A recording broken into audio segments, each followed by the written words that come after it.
O áudio que vocês vão ouvir agora é parte do podcast Xadrez Herbal. Caso vocês queiram ouvir mais sobre esse assunto e outros temas de política internacional, é só ir em xadrezherbal.com. Bem, passemos agora para o match no qual eu e o Felipe daremos uma volta pelo velho continente. Conservadores vencem eleição de Portugal. Bem, antes da gente falar das eleições lusitanas, queria compartilhar com os nossos ouvintes o fato de que o jogador de beisebol José Altuve é o 12º menor jogador de beisebol da história da Major League Baseball. Eu não sei porque a gente ficou uma meia hora pesquisando jogadores de beisebol baixinhos, sabe? Não sei de onde surgiu. É por isso que a gente não pode fazer o programa ao vivo, vocês estão entendendo? A gente entra, às vezes, numas tocas de coelho, entendeu? Que começa com, nossa, esse jogador de beisebol aqui é o menor da história, aí começa, entendeu? Então é isso. Mas vamos lá.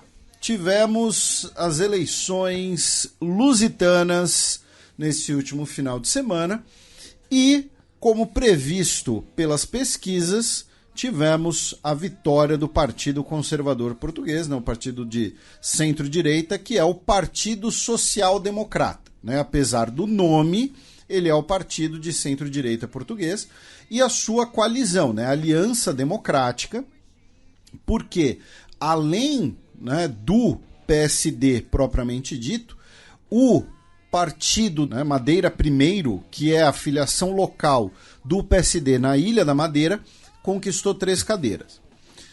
São 230 cadeiras na Assembleia da República, o Parlamento Português. A gente tem o resultado de 226 delas. Tá? As 4 cadeiras decididas pelo voto no exterior ainda não foram contabilizadas. Tá? São 31 consulados e embaixadas a contabilizar. Eu entrei agora há pouco no site do... A contabilizar é muito português. Muito português. Tô contaminado. A gente podia ter convidado o Abel Ferreira para falar das eleições, né? Quem será que o Abel Ferreira votou? Mas, então, eu entrei agora há pouco no site do TSE português, tá? E ainda não tem o resultado do voto no exterior. Então, a gente tem o resultado de 226 cadeiras, tá? Em primeiro lugar, como o Matias mencionou na chamada, ficou a Aliança Democrática com 79 cadeiras, tá? E 29,5% dos votos.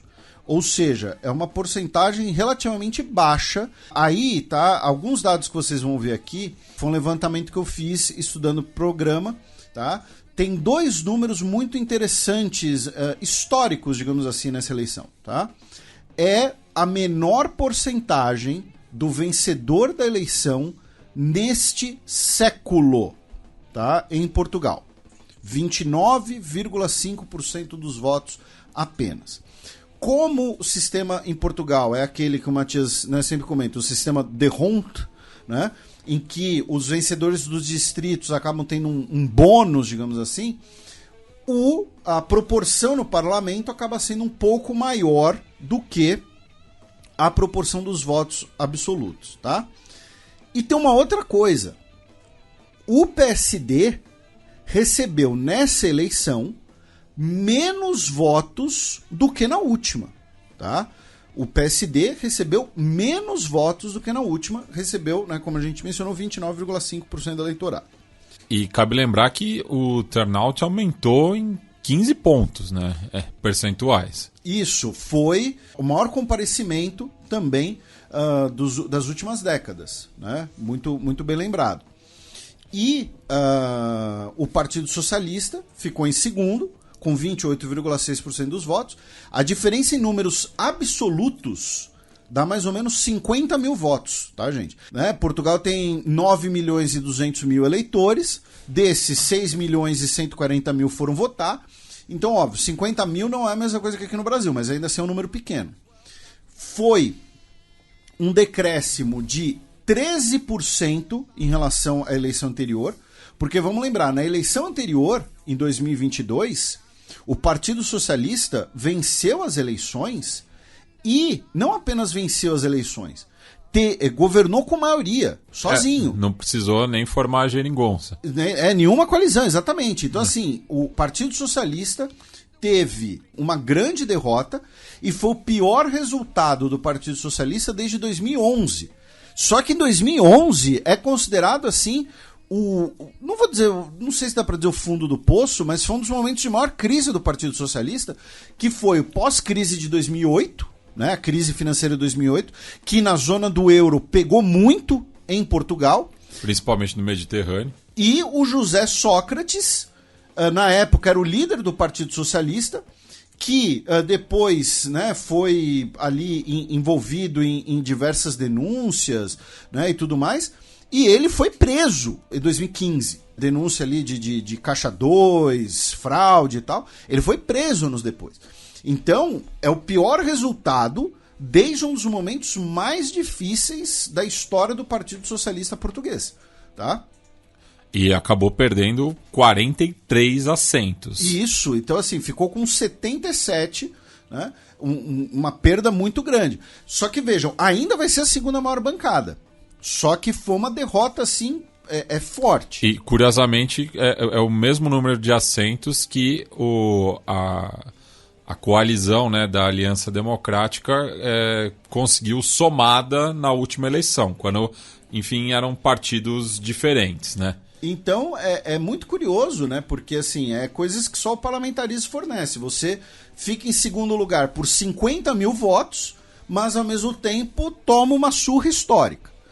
E, em terceiro lugar, ficou o Chega, de extrema-direita, com 18% dos votos, ou seja, quase 11 a mais do que na última eleição. A bancada do Chega vai de 12 para 48 assentos. Quadruplicou. E é o melhor resultado de uma terceira força em Portugal desde a redemocratização. Tá? Desde a redemocratização, que um terceiro colocado, tá? Um partido que ficasse em terceiro, não tinha uma votação tão expressiva. E que para ele justamente a redemocratização é o pior período da história da República de Portugal. Ao ponto que o André Ventura, líder do Chega, disse que o sistema bipartidário em Portugal acabou. A gente já vai falar mais disso. Em quarto lugar ficou a Iniciativa Liberal, que é um partido de centro-direita. Manteve os 5%, manteve as 8 cadeiras, não alterou quase nada. Depois vem o Bloco de Esquerda, que manteve os 4,4%, manteve as 5 cadeiras. Depois, a coalizão democrática unitária, que é entre o Partido Comunista e os Verdes, que perdeu 1% dos votos, foi de 6 para 4. Aí o Livre, que é um partido verde socialista, né? Teve até um ouvinte que brincou, né, que o Livre é o PSOL de Portugal, que foi de 1 para 4. Então, um partido de esquerda, né, uma coalizão de esquerda, caiu, outro partido subiu.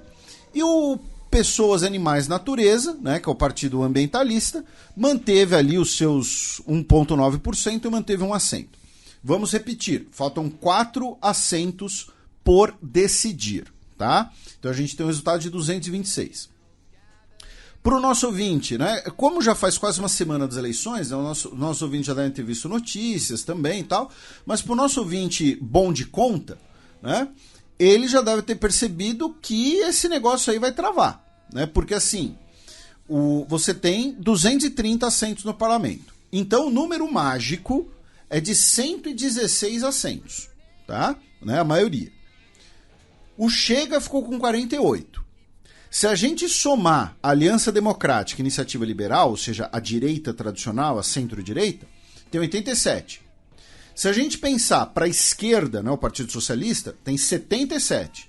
E se a gente pensar na esquerda radical e os verdes, nós temos 14. Tá?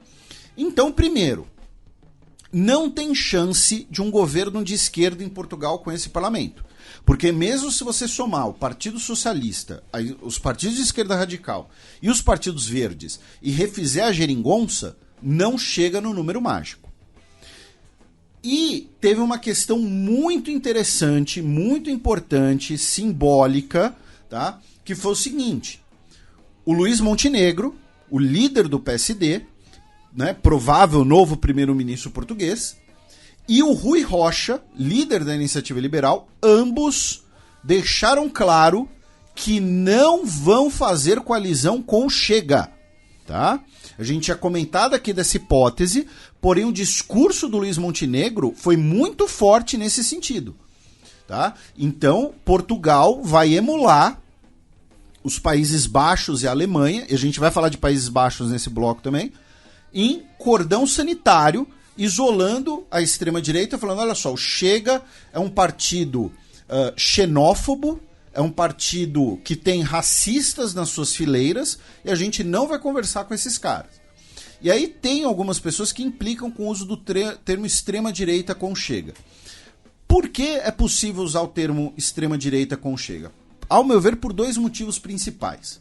Tá? Tem nada a ver com bandeiras econômicas, alguma coisa assim, mas são dois. O primeiro deles é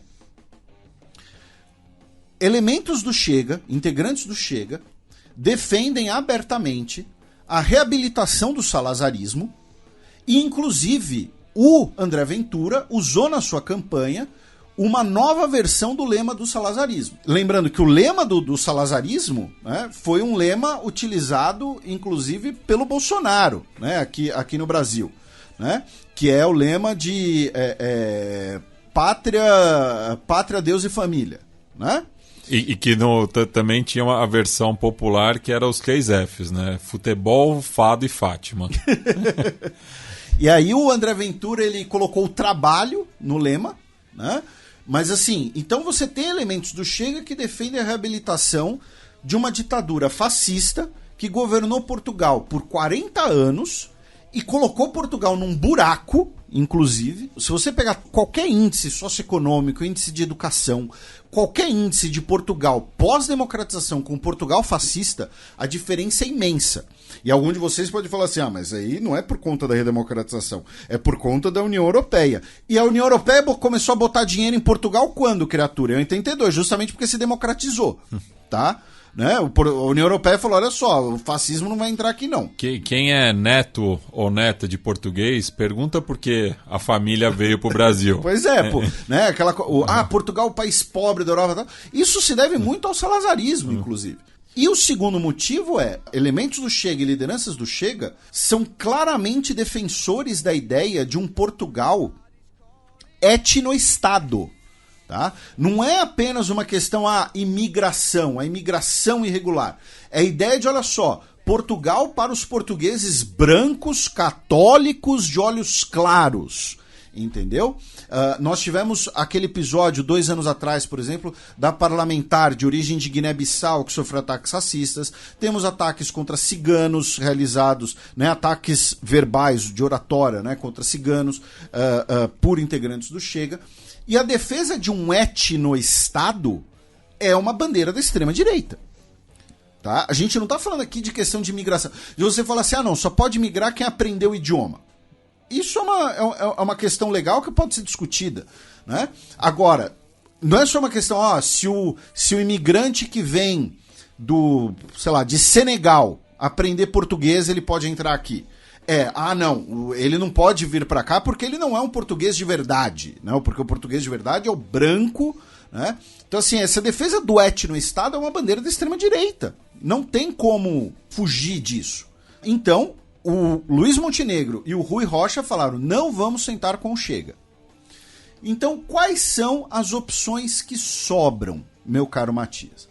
A primeira opção, que é o que está se desenhando, é de um governo de minoria. Tá? E o Partido Socialista já sinalizou que aceitaria um partido de minoria. O que seria necessário para um governo de minoria? Né? Recapitulando aqui para os nossos ouvintes. Seria o PSD falar, olha só, queremos governar. Né? Normalmente no parlamentarismo, todo o resto da bancada votaria contra, porque não tem a maioria, então não teria o governo. Mas o Partido Socialista poderia se abster. Tá? Falar, olha só, não vamos falar nada. Então o PSD governa como... Segue o jogo. Segue o jogo, governa como minoria. O problema é que governos de minoria costumam durar muito pouco, seja em Portugal, seja em qualquer lugar de parlamentarismo. Qualquer crise já... Exatamente. E aí a gente já teria um prazo que é por volta ali de novembro, outubro, na verdade, quando começa a discussão do orçamento de 2025. Aí o PSD vai falar, olha só, gente, isso aqui é meu orçamento. Aí todo mundo vota contra e o governo rui. A não ser que eles façam alguma negociação para votar o orçamento com o Partido Socialista naquele momento. O André Ventura, inclusive, já disse que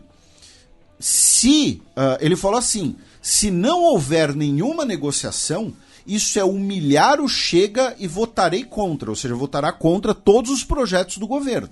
Tá? A segunda opção, que é uma opção que não ocorreu em Portugal ainda, né, pelo menos pensando no cenário contemporâneo português, seria a grande coalizão, né, que é quando os dois partidos tradicionais se juntam, que é um cenário que já ocorreu na Alemanha, né, que é quando o CDU e a SPD governam juntos. Seria algo inédito, seria algo muito complicado, né, de se chegar. O Pedro Nuno Santos, né, que é o líder do Partido Socialista, disse que o PSD não pode esperar apoio incondicional. Tá? Então ele já falou, olha só, a gente pode até se abster na votação de assumir o governo, mas depois, na hora de votar um orçamento, alguma coisa assim, a gente pode votar contra, e aí o governo vai ruir, pode ruir, melhor dizendo. Né? Então, governo de minoria, governo de grande coalizão. Se nenhum dos dois der certo, temos então o quê? Novas eleições. Tá? E se formar um governo de minoria, é o que o Matias falou, primeiro assunto político, primeira crise política, primeiro debate importante no parlamento, pum, o governo pode ruir, tá? Então, o PSD hoje, ele venceu as eleições, porém, como a gente mencionou, é a menor porcentagem de um voto, né, de um partido vencedor no século, tá? E ele precisa calcular suas opções. Ele não quer fazer aliança com o Chega, não sabemos se dá para fazer uma aliança com o Partido Socialista. O Chega, o que o Chega vai tentar fazer nesses próximos meses? Vai tentar, entre aspas, roubar o protagonismo do Partido Socialista como principal voz da oposição. Tá? E, ao mesmo tempo, tentar manter a atração de eleitores do PSD, quanto de pessoas que não costumam votar. O Chega teve o bom desempenho que teve por esses dois motivos. Pelo alto comparecimento eleitoral que o Matias destacou, e porque teve gente que, desiludida com o PSD, decidiu votar com o Chega. Só que tem um outro lado da moeda, que é uma coisa, por exemplo, que a gente viu na Bulgária. Né? A Bulgária, os nossos ouvintes talvez se lembrem, os nossos ouvintes mais antigos, está passando, né? A Bulgária vai disputar isso a 6ª eleição, acho, num período de 5 anos. Né? E nós tivemos aquela vitória do Trump búlgaro 3 anos atrás. O que aconteceu com ele? Virou vidraça. Né? Quando você está lá na oposição, discursando e falando, sou contra tudo isso que está aí, chega de corrupção, chega de imigração, blá, blá, blá, blá, você cresce. Na hora que você está no parlamento, precisa ter voz ativa, precisa ter participação, você vira vidraça também. Você corre o risco de desidratar. A gente viu isso acontecer, por exemplo, na Bulgária. Então Chega tem que equilibrar agora, né? Vai, na visão deles, claro, né? Não na minha, né? Mas vai na visão deles, buscar manter essa atração de eleitores, quanto manter um protagonismo de oposição, mas sem virar muita vidraça. O PS, por sua vez, tem que se recompor dessa derrota, né, que sofreu. É uma derrota forte, como a gente mencionou. Culpa, né, do problema de corrupção. Né? Lembrando, o que levou à dissolução do governo Antônio Costa foi uma denúncia de corrupção e da inflação. Tá? E aí tem a possibilidade de uma nova eleição. Só que uma nova eleição no curto prazo, nesse momento, interessa a apenas um partido, tá? Que é o Chega. Não interessa o PSD. Talvez interesse ao PS por um motivo, né? Mas o Chega, ele, se tiver uma nova eleição, o Chega vai falar, olha só, gente, vocês precisam votar no Chega.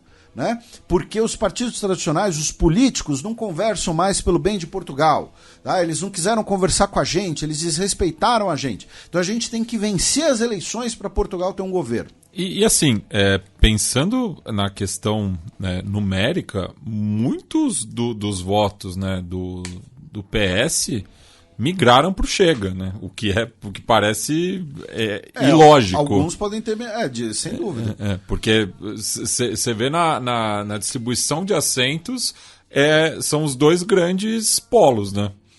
E aí tem uma outra coisa, meu caro Matias, que é uma nova eleição pode talvez beneficiar o Partido Socialista. Porque a gente deu exemplo de eleições da Bulgária, vamos dar exemplo de outro país que passou por muitas eleições em um período curto de tempo, na Espanha. Na última eleição, por que o PSOE venceu?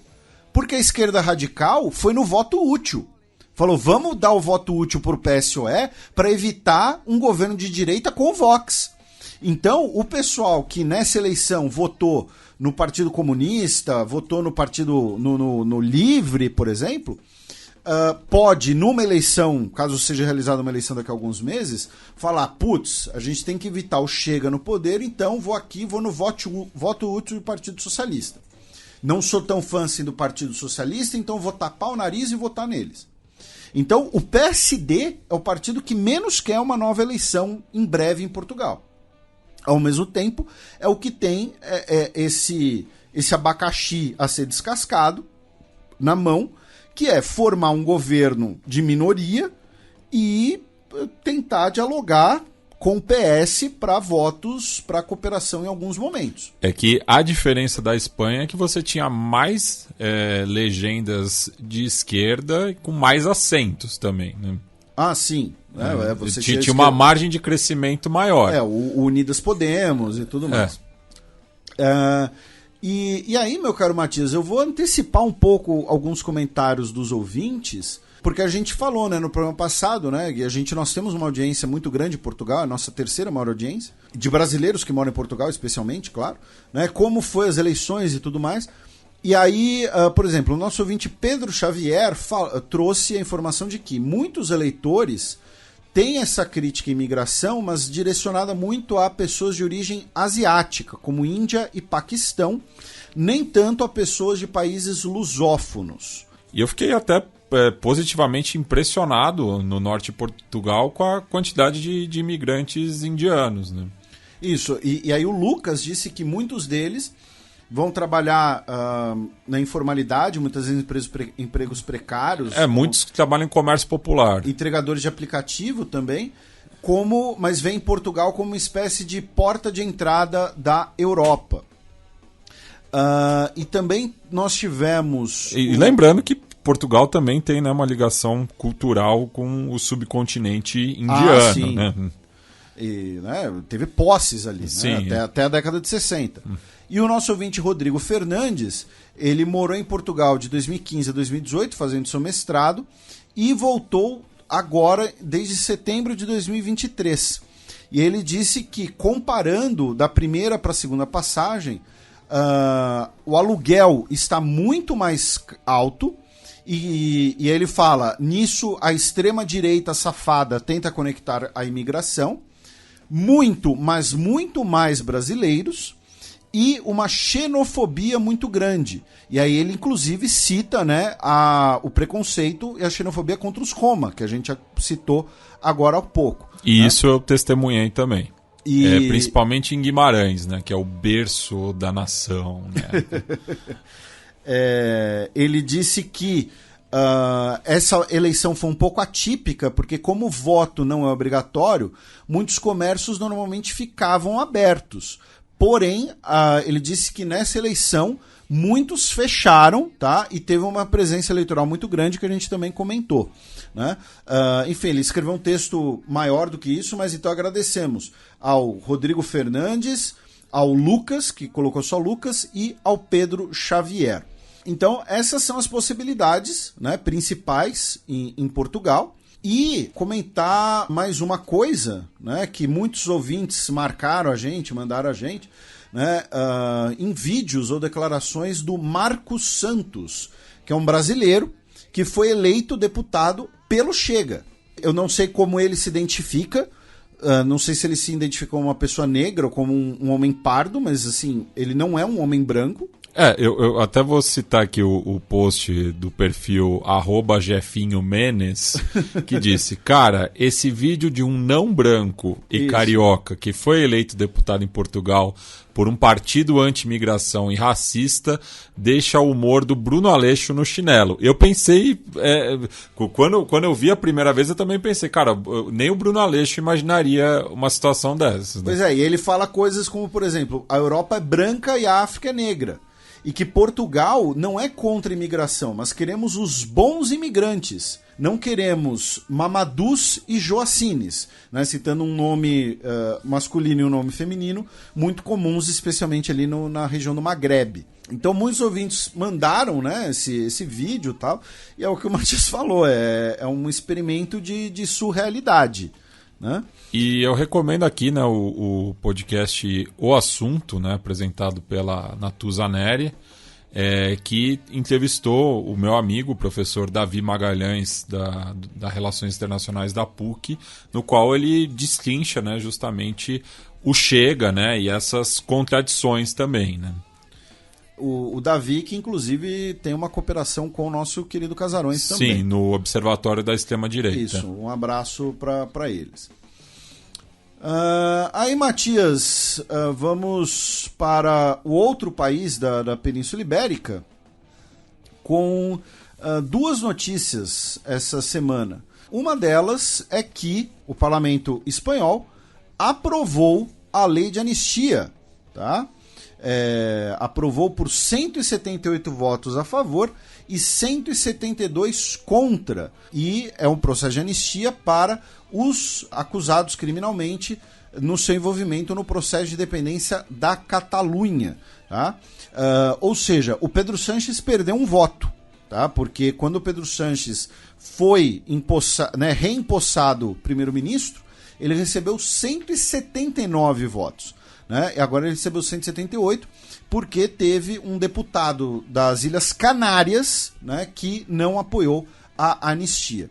O Partido Popular, o Partido Conservador Espanhol, disse que isso não é reconciliação, é submissão e apoios criminosos e que essa lei não vai passar pelo filtro do Senado. Lembrando que o PP tem uma bancada maior no Senado, deve alterar a lei, porém aí a lei vai voltar para a Câmara dos Deputados e a Câmara dos Deputados tira as mudanças feitas pelo Senado. Tá? E a outra notícia é que nessa semana o primeiro-ministro, né, o Pedro Sánchez, pediu ao Congresso, né, pediu ao Parlamento a renúncia, tá, da Isabel Díaz Ayuso, né, que é a presidente da Comunidade de Madrid, né, que é como se fosse, né, a gente sempre lembra aqui, né, as comunidades são como se fossem os estados, ela que é do Partido Conservador, o Partido Popular, porém ela também talvez ela foi uma das primeiras lideranças políticas na Espanha a normalizar o Vox, inclusive ela fez, né, ali ela tem um apoio, né? Ela não precisa do apoio formal do Vox, porque tem maioria na Assembleia de Madrid. Mas por que então ele pediu a renúncia da Isabel Díaz Ayuso? Porque o esposo dela, o Alberto González, teria faturado 2 milhões de euros em comissões de vendas de máscaras para o próprio governo de Madrid durante a pandemia. Tá? Então, assim, o marido vendeu máscaras para o governo representado pela esposa e lucrou com isso. E o Pedro Sánchez disse no seu discurso, e quem trouxe esse recorte foi o nosso amigo Rogério Tomás Júnior, né, disse: com esse histórico, você quase chegou ao topo do seu partido. No meu partido, você não chegaria nem a vereadora. Né? Então, enfim, mais outro caso espanhol. Da Espanha, meu caro Matias, nós vamos para a Irlanda, onde as pesquisas erraram muito, muito, muito feio. Né? A gente havia comentado aqui que no dia 8 de março nós tivemos 2 referendos constitucionais na Irlanda sobre alterar a Constituição para alterar o papel da mulher na Constituição. Né? Uma delas alteraria o artigo que configura a família, e outro deles modificaria o artigo sobre cuidados, né, dizendo que, né, o papel da mulher, né, na vida doméstica e no caso, né, no cuidado como mães e tudo mais. E as pesquisas apontavam que o sim ia vencer, tá? E o não deu uma lavada, tá? A emenda de mudar, né, a proposta de mudar o artigo sobre a família, o não venceu com 67% dos votos, comparecimento de 44% dos eleitores, e a de mudar o artigo sobre o cuidado foi derrotada com 73%, quase 74% dos votos, tá, gente? Em todos os distritos irlandeses, o não venceu, no segundo caso. No primeiro caso, em apenas um distrito, o sim venceu. Tá? Então, a Constituição irlandesa vai manter, né, a definição já existente dos, digamos assim, papéis tradicionais de gênero. O líder do governo, primeiro-ministro, né, o Varadkar, o Taoiseach, né, a pronúncia vai estar errada, desculpa, tá, gente? Não precisa mandar a correção. Ele disse que o eleitorado deu 2 pancadas no governo, tá? E que ele vai, obviamente, aceitar os resultados.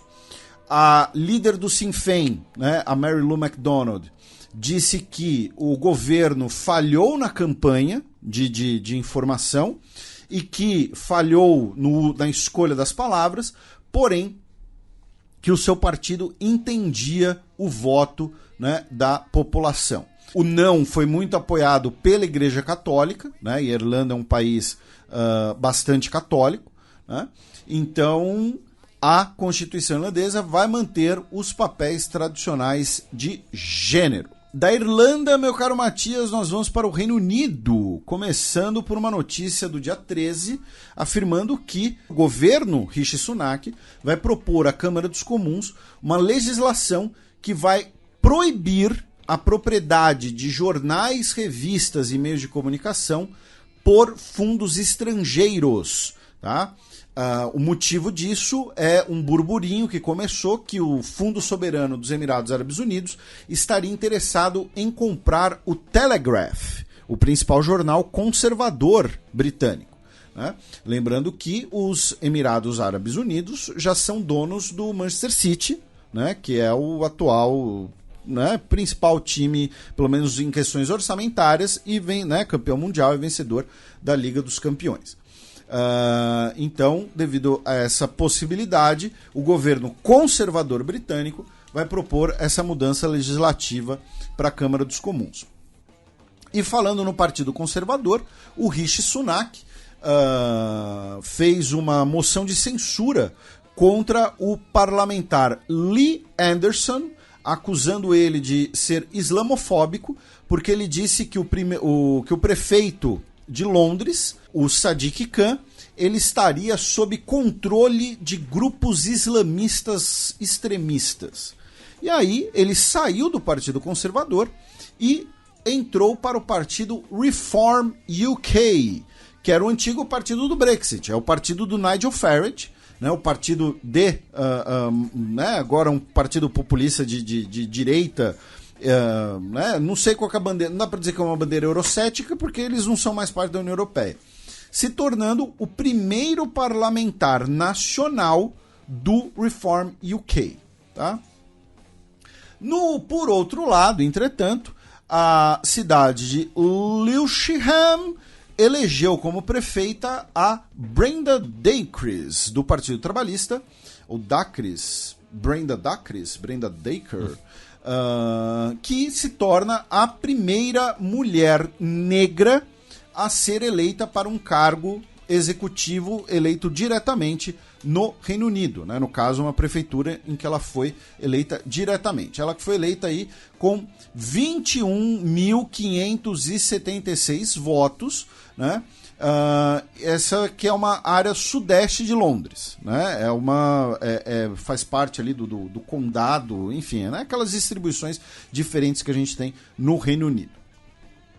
E outra notícia, né, do Reino Unido ligada a isso é que um dos principais doadores do Partido Conservador o Frank Hester, ele foi gravado dizendo que a Diane Abbott, que foi a primeira mulher negra a ser eleita para o parlamento do Reino Unido em 1987, ele disse que a Diane Abbott fez ele querer odiar todas as mulheres negras.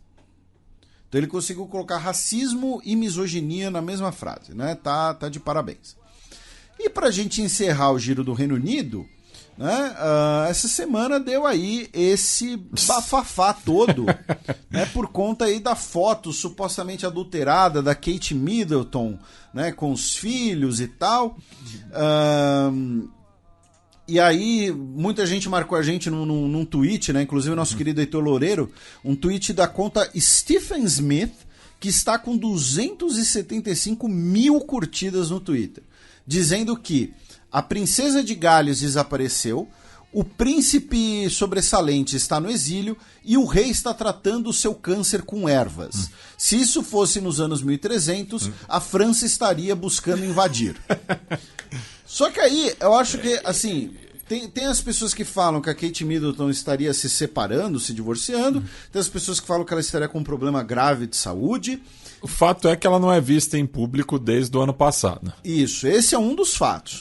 O outro fato é, o governo do Reino Unido está funcionando, as pessoas estão seguindo sua vida, e isso prova como a monarquia não importa, não altera em nada a vida dos britânicos. O governo continua existindo. O rei Charles está tratando sua doença como um cidadão faria, a Kate Middleton está cuidando de sua vida privada, seja doença, seja casamento, como um cidadão faria. O outro lá foi morar nos Estados Unidos com a sua esposa, porque a família não aceitou o casamento, como um monte de gente faria. E virou um problema social. E virou um problema social, porque ele é um imigrante desempregado. Então, assim, a monarquia não importa. Essa treta da Kate Middleton é um grande exemplo de como monarquia é uma coisa obsoleta, desnecessária, e é chocante que em 2024 tenham defensores desse modelo. Ah, mas Felipe, a monarquia gera glamour e gera turismo. Gente, tem série da Maria Antonieta também, não precisa fazer série de The Crown. As pessoas vão visitar Versalhes, que nem vão visitar o Palácio de Buckingham. Ah, mas tem a troca... vão visitar Versalhes justamente por uma questão do passado. Então, exatamente. Superou. Virou museu. Ah, mas tem a troca dos guardas da rainha. E tem a parada da Bastilha. E tem a troca dos guardas no túmulo do soldado desconhecido em Washington. Tem os dragões da independência. Exatamente. Não precisa. Sabe? Ah, Felipe, você tá falando que tem que guilhotinar todo mundo? Não. Sou a favor de dar opção. Você renuncia e aceita viver como um cidadão privado? Se a resposta for não, aí complica. Mas é isso, gente. O fato de ter todo esse bafafá em torno da família real britânica estar desaparecida e o país continua funcionando normalmente, é a mostra como esse negócio não serve pra nada. O tio-avô do atual rei renunciou. O amigo do Jeffrey Epstein? Não, tio-avô do atual rei. Tio-avô. Ah, sim, o que tinha simpatias por coisas, né? Por um bigodinho e tal. Sim, pois é. Então é isso, gente, sabe? Não faz sentido, é arcaico, é bizarro, gera despesa e é a coisa mais antimeritocrática que existe. Né? Você garantir um cargo por hereditariedade, tá? Você não pode dizer que você defende a meritocracia. Meritocracia é um bagulho que foi colocado em pauta pelos iluministas, tá? Contra uma sociedade aristocrática hereditária. Enfim, indo de uma monarquia para outra, a gente cruza o Canal da Mancha, vamos até os Países Baixos, já que nessa quarta-feira, dia 13, o Geert Wilders, né, o líder do Partido pela Liberdade, né, o partido de extrema-direita neerlandês, anunciou que desiste de ser primeiro-ministro. Né? E aí os nossos ouvintes, vou levantar a plaquinha babaca, né? Nossos ouvintes já sabiam disso. A gente falou, quando ele venceu as eleições, que ele não conseguiria contornar o cordão sanitário, não conseguiria, né, articular uma coalizão, até porque assim, ele ficou em primeiro, mas ele conseguiu apenas 37 dos 150 assentos. Tá? Ele não teve uma vitória esmagadora.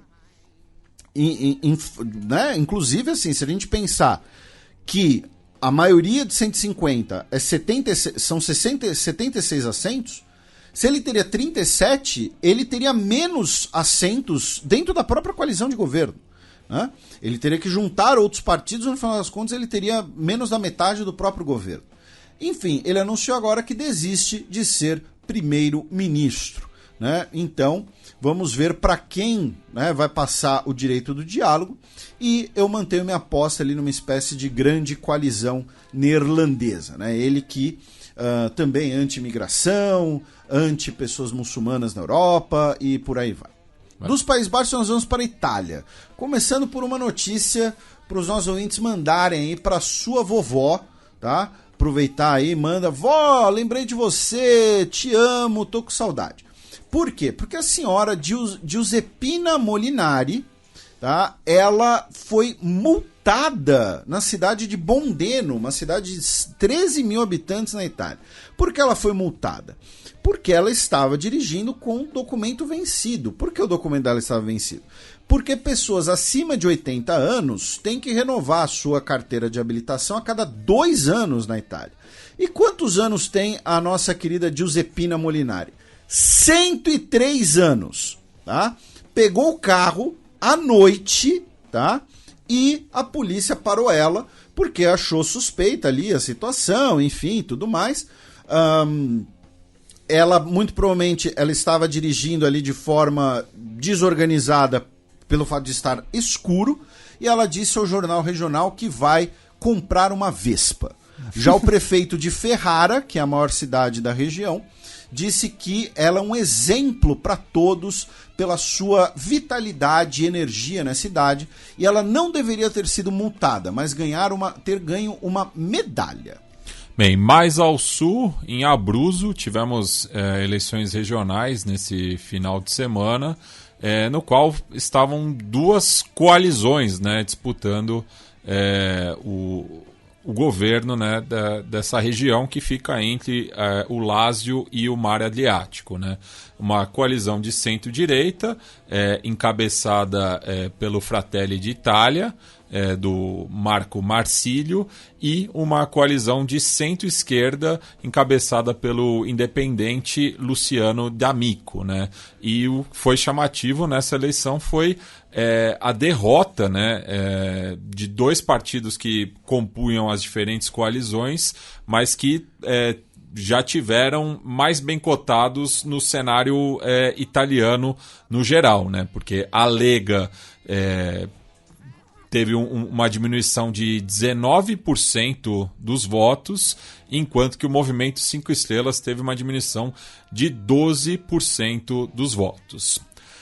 Agora a gente passa para a Áustria, onde também tivemos uma eleição regional, no caso a eleição para o Conselho Municipal de Salzburg, que é a 4ª maior cidade no país, com uma novidade, né, já que o Partido Comunista conseguiu 12 assentos, né? E isso é um dado relevante pensando nas eleições legislativas do país, que serão realizadas até o outono de 2024, pensando que atualmente os comunistas não estão representados no Conselho Nacional Austríaco, mas com essa votação em Salzburg, que é a 4ª maior cidade do país, como eu já falei, e que detém a prefeitura de Graz, que é a 2ª maior cidade, podem vir a fazer parte do Conselho Nacional. Agora a gente cruza a fronteira que já não foi fronteira do começo do século passado.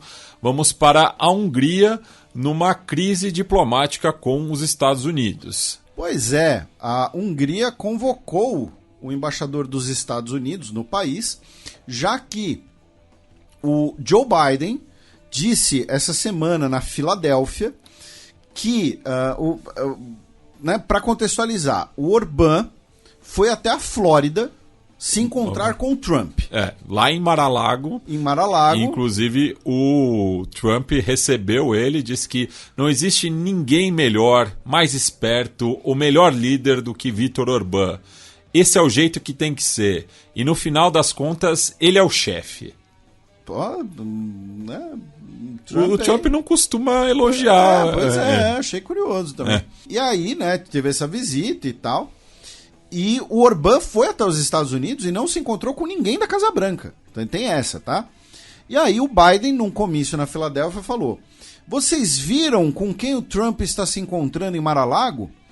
Orbán da Hungria, que disse na cara dura que ele não pensa que a democracia funciona, ele quer uma ditadura. E aí o governo da Hungria convocou o embaixador dos Estados Unidos para protestar contra as mentiras do presidente dos Estados Unidos, né, de que o Orbán quereria uma ditadura, e disse que o Joe Biden cometeu um insulto muito sério, né?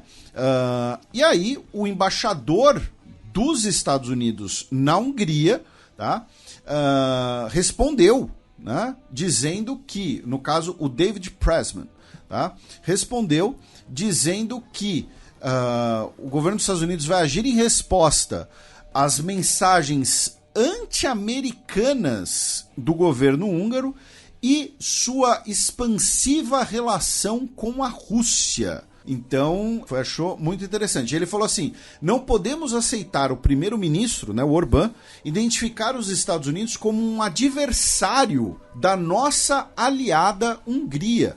A nossa visão é que os Estados Unidos e a Hungria são aliados. Então, aí mais um capítulozinho aí. Mas ao sul, meu caro Matias, na Croácia, o parlamento croata se dissolveu essa semana, antecipando as eleições, né? As eleições já estavam previstas para esse ano, elas teriam que ocorrer até setembro de 2024. E o parlamento, então, se dissolveu e antecipou as eleições, que provavelmente vão ocorrer no fim de semana do dia 7 de junho, tá?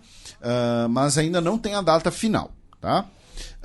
E o governo, né, o governo conservador da Croácia tem caído o seu índice de aprovação devido a acusações de corrupção. Vamos para a Bósnia agora, já que a Comissão Europeia formalizou a recomendação de que a União Europeia inicie as conversas para que Bósnia e Herzegovina se tornem um integrante da União Europeia. Vamos lembrar, se a Bósnia entrar para a União Europeia, a Bósnia eventualmente entrar para a União Europeia, claro, isso pode ser algo muito bom para a Bósnia, porém, no curto prazo, pode ser uma crise muito grande. Porque vamos lembrar, os sérvios bósnios, né, são contra, são liderados, né, por um líder fascista, né, o Dodik, que são pró-Rússia, né, então isso pode elevar a tensão na Sérvia. Aí, meu caro Matias, vamos para a Bulgária, já que o patriarca da Igreja Ortodoxa Búlgara faleceu essa semana, tá?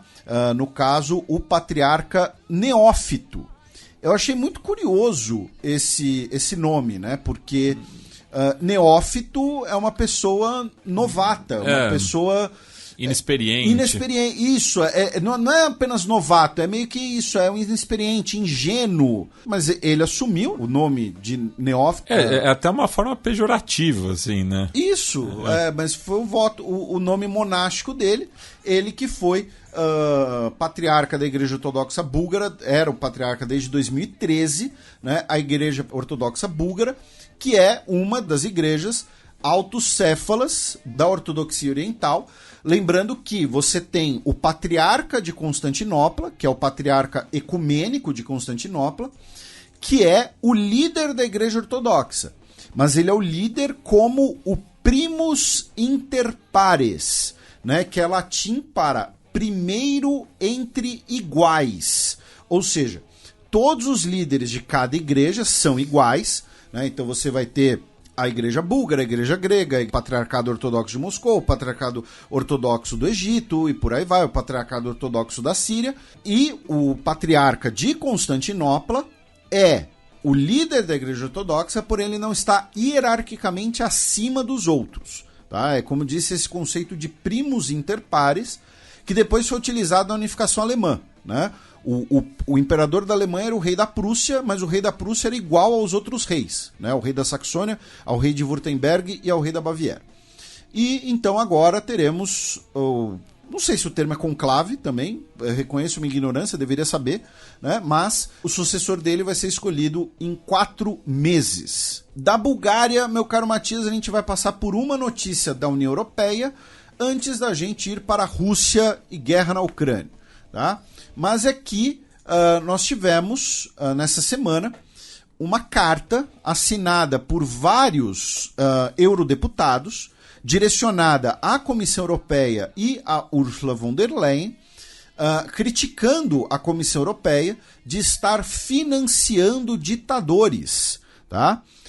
Por quê? Porque eles acusam que o acordo assinado com a Tunísia, né, na qual a União Europeia daria 150 milhões de euros para a Tunísia, né, fazer desenvolvimento, né, para evitar que pessoas buscando emigrar ou buscando refúgio chegassem na União Europeia, foram parar no bolso do Kais Saied e de seus aliados.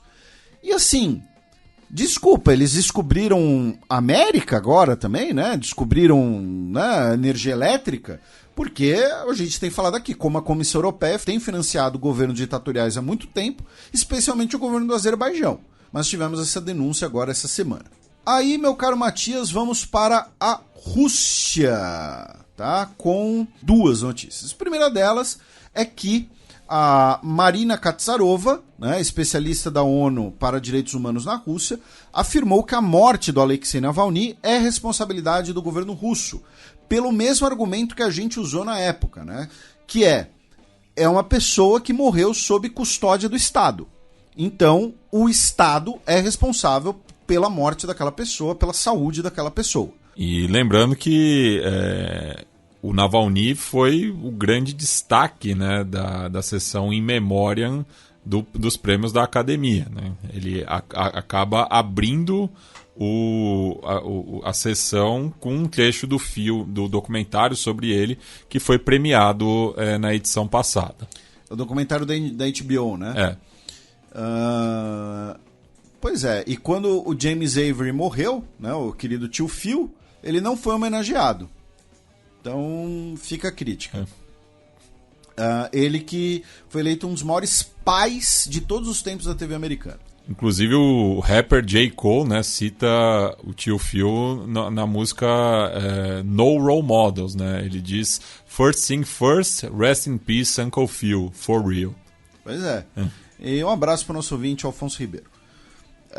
E a outra notícia é que nesse fim de semana teremos eleições na Rússia. E seu palpite, Matias, a porcentagem de votos do Putin? Mais de 90%. Eu mantenho, eu acho que ele vai ser eleito com a mesma porcentagem de votos da última eleição, vai ser 77,5%. Porque eu acho que eles vão reaproveitar as cédulas. Entendeu? Para não gastar papel. Então, eu acho que vai ser a mesma porcentagem, 77,5% dos votos para o Putin. E, falando sério, né, teremos a eleição, né, nesse fim de semana. São mais de 100 milhões de russos que estão habilitados a votar. Pois é, um país grande. E, ao mesmo tempo, na semana que vem, nós vamos ter a celebração dos 10 anos da anexação da Crimeia. Então, o festejo vai ser tudo junto, né? Anexação da Crimeia com reeleição do Putin. Então, a festa aí já está pronta. E as eleições provavelmente já estão rolando agora, né? Porque é de 15 a 17 de março, né? Porque são vários fusos. A Rússia não é o país que tem mais fusos do mundo, porque o país que tem mais fusos do mundo é a França. Por conta dos territórios ultramarinos. Por conta do seu antigo império colonial. Mas se for em terras contínuas... aí sim. E quantos fusos a China tem? Não sei. Nenhum. Como não? A China usa o mesmo horário em todo lugar do país. Não, mas então tem um. Tem um. Não, você falou nenhum. Desculpa. Tem um. Tá. Mas a China não tem diferenças de horário dentro do país. Fica a informação para o nosso ouvinte. Aí vamos para a guerra na Ucrânia, meu caro Matias. Como sempre, a gente começa com as notícias ligadas diretamente à guerra, começando pelo fato de que, nessa última semana, a Ucrânia realizou diversos ataques a território russo. tá?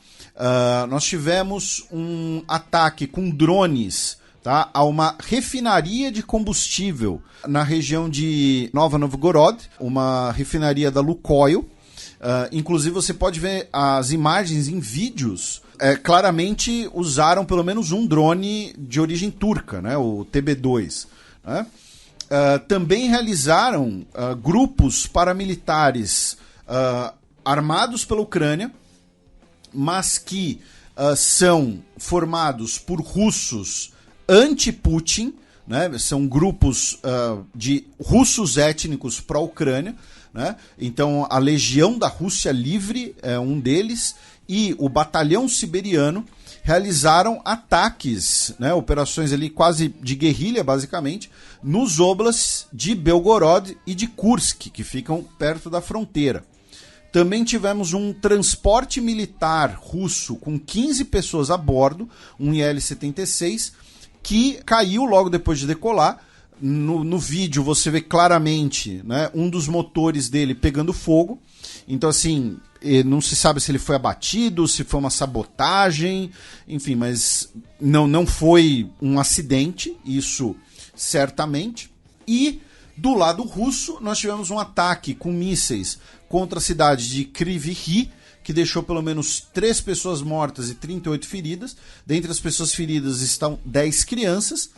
E a outra notícia é que está circulando o boato, né, a possibilidade, que o almirante Nikolai Yevmenov foi demitido. Tá? Ele era o comandante da Frota do Mar Negro desde 2019. Ele teria sido substituído pelo almirante Alexander Moiseev, que era o comandante da Frota do Norte, que historicamente, especialmente no período da Guerra Fria, né, no período soviético da Guerra Fria, era bastante prestigiada porque seria ali um ponto de contato com a OTAN.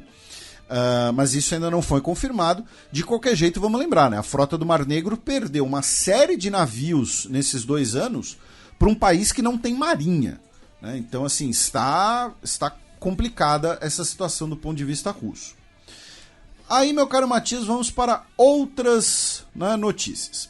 Primeira delas é que o Boris Johnson, tá? O ex-premier, né, brexiteer do Reino Unido, teria, segundo a imprensa britânica, conversado informalmente no mês de fevereiro com o Nicolás Maduro, da Venezuela.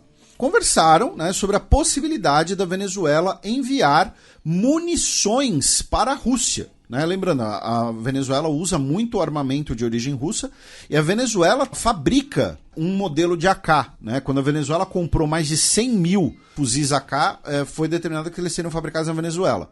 Embora armas de pequeno porte não sejam um problema para a Rússia nesse momento. E teriam sido realizadas essas conversas, né, extraoficiais ali, para evitar, né, essa possibilidade. Outra notícia, você mencionou o Oscar, né, meu caro Matias? Lembrar que agora no dia 10, o prêmio de melhor documentário foi para o documentário 20 Dias em Mariupol, né, que fala justamente da invasão da cidade, né, Mariupol, de mesmo nome. E o diretor do filme, ao receber o prêmio, o Mstislav Chernov, ele, né, discursou que ele não estava feliz, né, de ganhar o Oscar, que ele era talvez o primeiro diretor a dizer que ele gostaria de nunca ter feito o filme, e ele trocaria o Oscar pela Rússia nunca atacar a Ucrânia. A gente mencionou agora há pouco, né, que o Orbán se encontrou com o Trump em Mar-a-Lago, e o Orbán, ao voltar, disse que o Trump tem uma visão muito clara sobre a Ucrânia e que é difícil não concordar. O Orbán falou isso, tá? Primeiro de tudo, ele não vai dar um centavo para a Ucrânia. Então, né, talvez aí o Putin, né, esteja esperando as eleições nos Estados Unidos. O Ministério das Relações Exteriores da Ucrânia convocou o núncio papal no país, né? Lembrando, o núncio é como se fosse o embaixador do Papa. tá? Na segunda-feira, dia 11, para expressar a decepção do governo ucraniano devido aos comentários do Papa, que disse que a Ucrânia deveria mostrar a coragem de levantar a bandeira branca, né? Bom português, se render, iniciar negociações para que mais pessoas não morram, né? Dizendo que não há vergonha em negociar. Tá? A Casa Branca anunciou essa semana 300 milhões em munições para a Ucrânia. Tá? Como é que foi esse anúncio? Mas, Felipe, não votaram ainda o pacotão, ele foi para o Senado, no Senado vai ser difícil. Vocês me enganaram? Não! Os Estados Unidos estão tirando 300 milhões de dólares do seu próprio orçamento militar para mandar munição para a Ucrânia. A mesma coisa que fizeram com Israel. Tá? Logo depois do 7 de outubro, a ajuda militar dos Estados Unidos inicial para Israel, a gente comentou isso aqui, foram munições, por exemplo, dos próprios estoques, né, das Forças Armadas dos Estados Unidos. Então agora os Estados Unidos está tirando do bolso das suas próprias Forças Armadas e mandando então 300 milhões de dólares em munições para a Ucrânia. O Canadá anunciou o desmantelamento de um monumento no cemitério de São Vladimir. Que monumento era esse? Né? Era monumento aos veteranos da 1ª Divisão Ucraniana. Que divisão era essa? A 14ª Divisão das Waffen-SS, a famosa infame Divisão Galícia, daquele veterano que inclusive foi homenageado no parlamento canadense. Né? Então, é uma divisão diretamente ligada a atrocidades e crimes de guerra, e o monumento agora foi retirado, até também pela reclamação das comunidades judaico e polonesa locais. Um aliado do Navalny, a gente falou do Navalny, né, mas o aliado dele, Leonid Volkov, foi agredido em Vilnius, capital da Lituânia, no último dia 12, a marteladas no meio da rua. Jogaram gás lacrimogêneo e bateram nele com um martelo. E eles afirmam que quem realizou esse ataque foi o governo russo, né? Eu digo eles, a Lituânia, né, no caso. A União Europeia anunciou mais 5 bilhões de dólares em ajuda militar para a Ucrânia. A Dinamarca anunciou que pela primeira vez terá a conscrição de mulheres para o serviço militar, dizendo que o país precisa preparar melhor a sua segurança, tá? E o serviço militar dos homens foi ampliado. O serviço militar dos homens na Dinamarca era de 4 meses, agora será de 11 meses. E finalmente, meu caro Matias, nessa quinta-feira, dia 14, embora a gente já esteja aqui nas 2 horas da sexta-feira, dia 15, ele disse que não aceitará linhas vermelhas, né? E que, se necessário, ele vai mandar tropas francesas para a Ucrânia, pois ele é o presidente e eu decido, tá? Nós negociamos o quanto pudemos, mas não há nada mais para falar com Putin. A Ucrânia precisa vencer. E por que ele referiu a linhas vermelhas? Porque o Putin, essa semana, numa entrevista, disse que a presença de tropas da OTAN em solo ucraniano seria uma linha vermelha cruzada para a guerra nuclear. Tá? Então, mais um capítulo da fase língua solta do Macron.